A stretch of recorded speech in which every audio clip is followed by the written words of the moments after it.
Baik teman-teman semuanya, jadi ini part 2 ya, lanjutan dari kemarin. Jadi kemarin sudah cari berbagai mobil ya, mobil bekas ya. Jadi pertama ada CR-V 2007, itu ada trouble di mesin, banyak banget oli yang bocor. Jadi repairnya 4 jutaan lah, karena harus ganti seal-seal segala macam ya. Atau memang terima nasib seperti itu ya monggo. Dan Matic-nya itu ada tulisan tip X-nya samaan nih videonya. Ada tip X-nya CR-V gitu, dan itu tulisan tangan gitu sih. Itu kayaknya apa Matic-nya habis repair ya.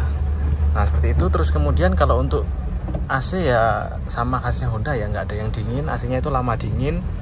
Terus kemudian setirnya diputar itu ada bunyi crack juga. Kalau power windows dan segala macam kelistrikannya masih oke, tapi kilometernya di 180-an kalau salah. Matic 2000 cc 75 juta, pajak off 15 jutaan, plat L. Bodinya sih oke, cuman ya lampunya juga kuning, terus lampu belakang juga kena cat. Terus ya kalau bodi sih ya standar lah.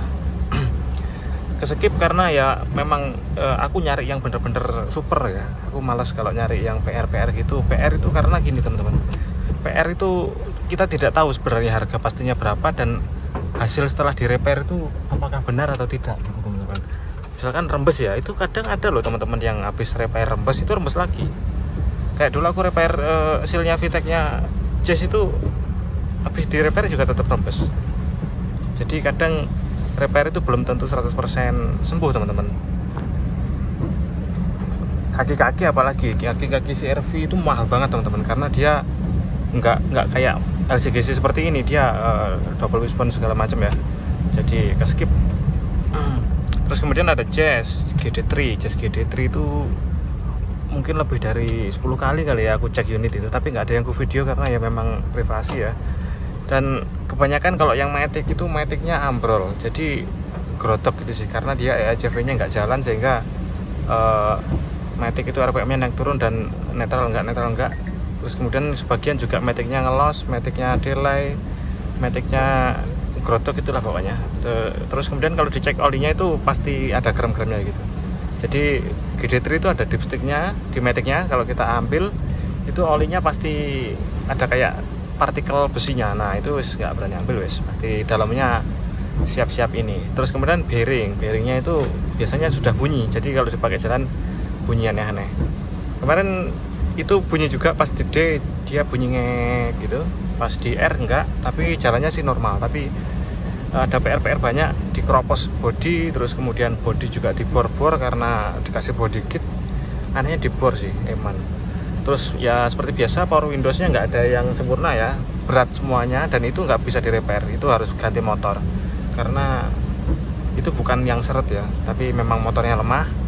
Door lock-nya mati 3, terus kemudian AC-nya ya seperti biasa nggak dingin, ataupun ambigu, AC dingin cuman seminggu bisa jadi karena dia evap atau kompresornya ambrol. Terus kemudian kemarin juga cek Datsun Go, muda tapi penyakitan. Datsun itu entah kenapa ya penyakitan terus di AC.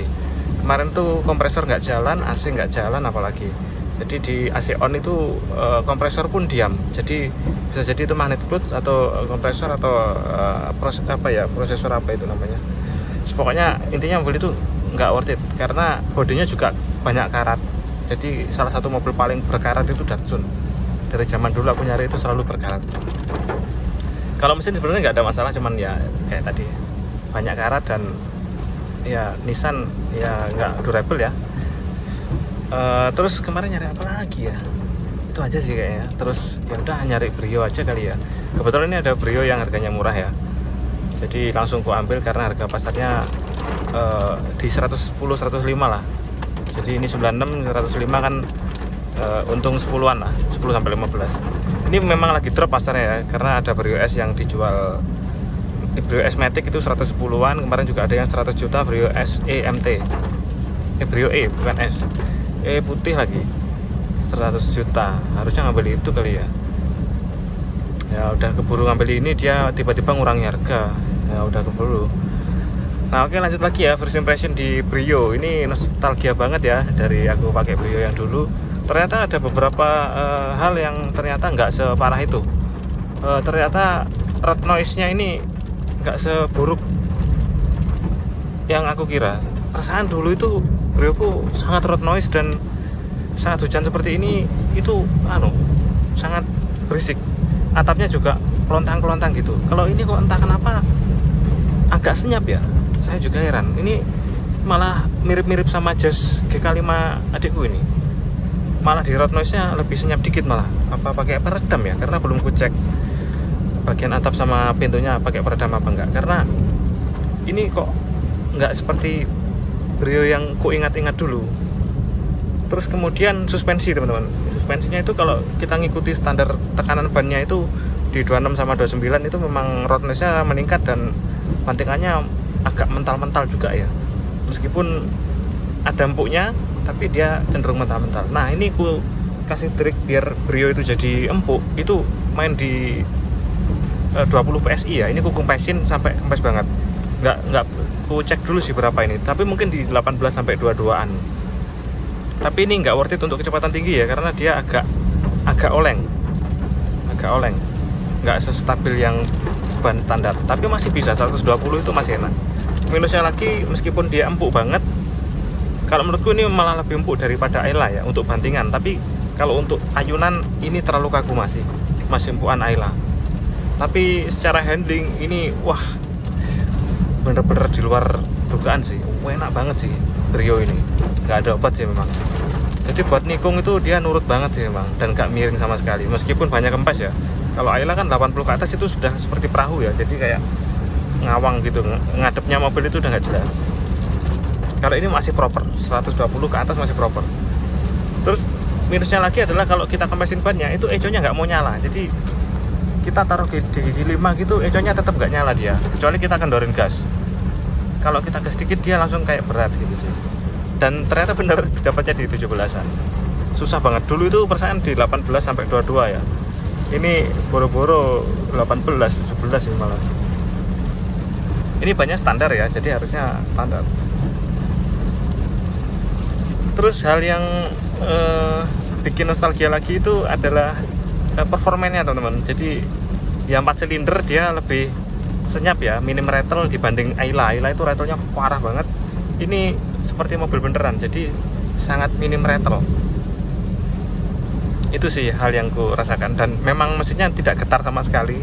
Jadi ya enak gitu sih, kayak mobil beneran.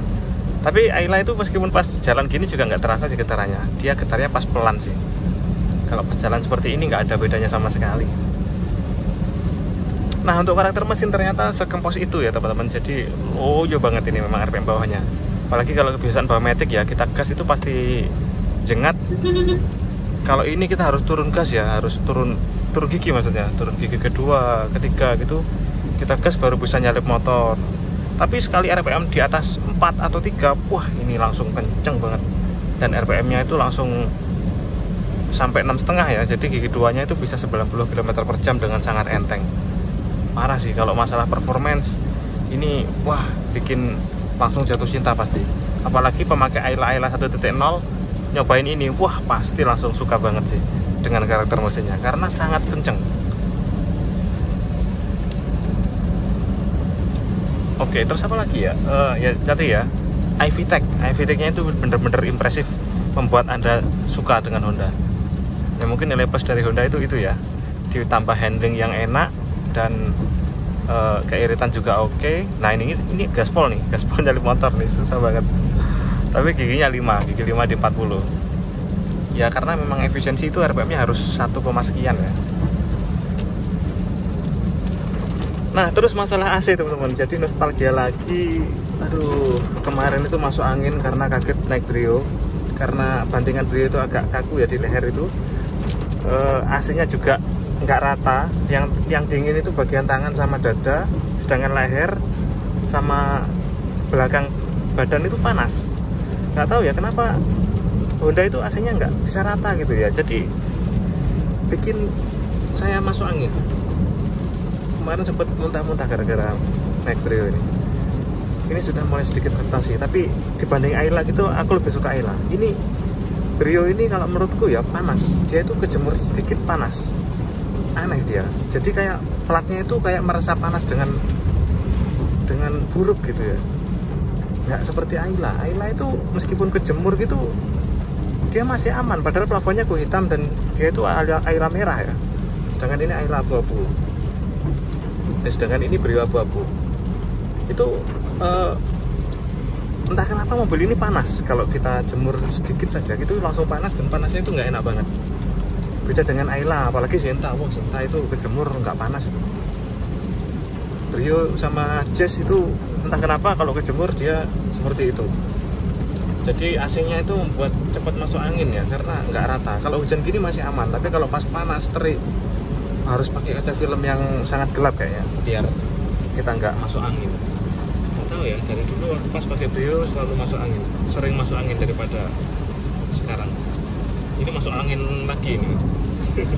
Jadi kayak nostalgianya sama penyakitnya juga balik lagi.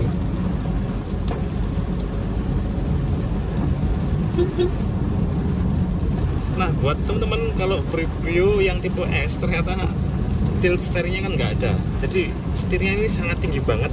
Ini ergonominya ini seperti Datsun nih, kayak bawa Datsun dulu, terlalu tinggi setirnya. Jadi visual itu begini rasanya, nggak enak gitu. Harusnya kan di bawah gitu. Jadi pas tangan gini itu tinggi banget setirnya, kurang ke bawah sini, harusnya biasa di sini. Jadi steering itu enak gitu. Kalau ini tinggi banget sih. Tapi buat yang posturnya agak tinggi mungkin pas. Tapi kalau aku nggak bisa, postur ini ketinggian setirnya. Dan ini nggak ada peninggi jok ya, jadi tambah susah lagi. Jadi kita harus tricky modif setir ini bisa apa enggak, atau bisa naikin jok apa enggak. Nah, untuk masalah audio, bassnya sedikit enakan ini ya daripada Ayla. Ayla kan dari dulu memang pas aku coba itu memang nggak bisa enak gitu bassnya, meskipun speakernya sama, head unit sama, itu produksi bassnya beda. Tapi masih jauh lebih enak Jazz ya.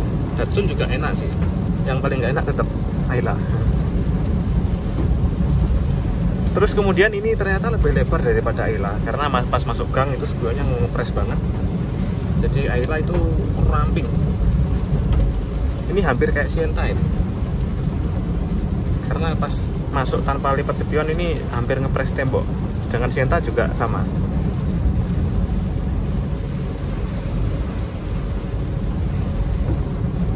Terus apa lagi ya? Efisiensi teman-teman. Aku yang mempertanyakan itu efisiensi. Aku dulu perasaan eco driving seperti ini itu pakai Brio bisa 20 up loh. Ini kok cuman mentok 17 ya. Padahal dulu itu aku lihat Brioku 17 itu langsung terheran-heran gitu. Wah, boros banget nih. Harus lebih kalem gitu sih. Harus lebih kalem, nanti dia dapat di 22, 20 gitu. Ini belum gaspolan mentok di 17 itu. Ini harusnya sih lebih irit, makanya kok bisa ya. Ini kalau pakai Sienta dengan cara bawa yang sekalem ini itu di atas 17 sih, 18-an saya rasa. Jadi ini malah membagongkannya adalah di efisiensinya teman-teman. Tapi nggak tahu ya, ini masih keisi 200.000 dan bensinnya memang belum turun sama sekali, masih di separuh terus dari kemarin. Nah, kalau lihat dari bensinnya ini kayaknya awet kayaknya sih. Ya nggak tahu juga ya, apa AVG-nya ini salah data kali ya. Nggak tahu juga, wis lihat nanti aja seperti apa fotonya ya. Untuk setirnya dibanding Ayla ya ini lebih direct ya.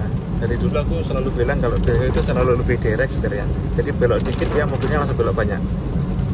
Tapi ternyata teman-teman setelah pakai Sienta ini nggak sedirect Sienta. Sienta itu sangat direct kalau menurutku. Dia itu beloknya putar dikit aja dia langsung belok gitu. Ini masih agak banyak dikit, tapi nggak sebanyak Jazz lama atau Sienta kayak apa Ayla. Jadi ini tengah-tengah antara Ayla dan Sienta. Cuman dia ringan, dia bisa 2 jari dengan lebih ringan. Kalau Sienta itu lebih padat, tapi sebanding dengan directnya ya, kalau ini pas lah. Kalau setir ini sudah pas lah. Ini mirip-mirip Livina. Livina juga seringan ini. Harusnya Sienta seringan ini harusnya. Nah itu sih teman-teman, jadi impresinya ya kurang lebih seperti Brioku yang lama dulu ya, cuman entah kenapa ini sedikit lebih senyap, tapi ini roadless-nya ya agak masuk lah. Kalau aku sehari-hari disuruh milih Ayla apa Brio ini plus minus ya. Kalau kita kebut-kebutan, aku milih Brio-nya ini karena ini enak banget sih buat lari-larian, itu enak. Apalagi yang Matic mungkin lebih enak kali ya, karena ini manual jadi nggak seenak Matic. Maksudnya kita harus sibuk turun gigi. Tapi kalau untuk perempuan gitu yang nggak paham lari-larian gitu, Ayla kayaknya lebih enak karena dia mesinnya sangat responsif. Kita gas itu langsung responsif gitu sih. Untuk baris belakang juga mustahil ya untuk keluar kota. Itu aku coba duduk aja nggak jelas. Jadi posisi belakangnya itu memang nggak sebaik Ayla. Ayla ada headrestnya, terus kemudian dia ada hidden fitur untuk rebahin joknya. Meskipun joknya rebah, dia bisa headrest naik dan dikasih barang masih bisa. Ini sama sekali nggak bisa. Jadi kalau untuk luar kota aku milih Ayla-nya karena dia lebih proper untuk penumpang belakang.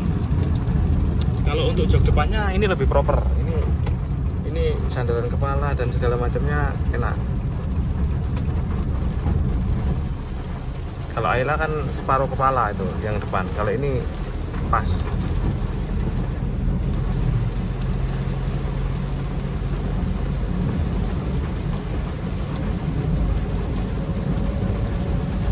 Oke ya, kita coba sedikit gas ya. Ini langsung kasih gigi 2. AC-nya kita off-in. Kita gas. Waduh, nikmat banget anjir. Wah. Ke 90 itu aduh. Nafasnya bisa melengking gitu loh. Nah, nikung tuh enak tuh. Wah, gila sih. Nikung bisa seenak itu loh. Wah, 90 itu effortless banget sih. Wah, VTEC-nya memang nggak ada obat sih. Cuman ini koplingnya keras banget ya. Kayak bawa Innova. Wah, gila sih. Spontan pol.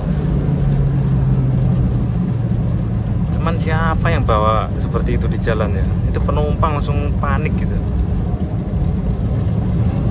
Wah. Nah ini orang pasti langsung pegangan ini sih. Panik langsung ini. Oke, kita harus gigi 1 ini. Nah ini manual, ribetnya di gini. Oke.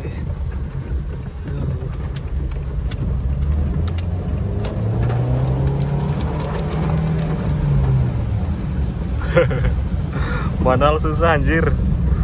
Oke teman-teman, terima kasih telah menonton. Dan kalau mau beli Brio, menurut saya masih worth it karena 140.000 km pun Brio ini nggak ada PR sama sekali. AC-nya juga masih oke, kaki-kaki juga masih senyap.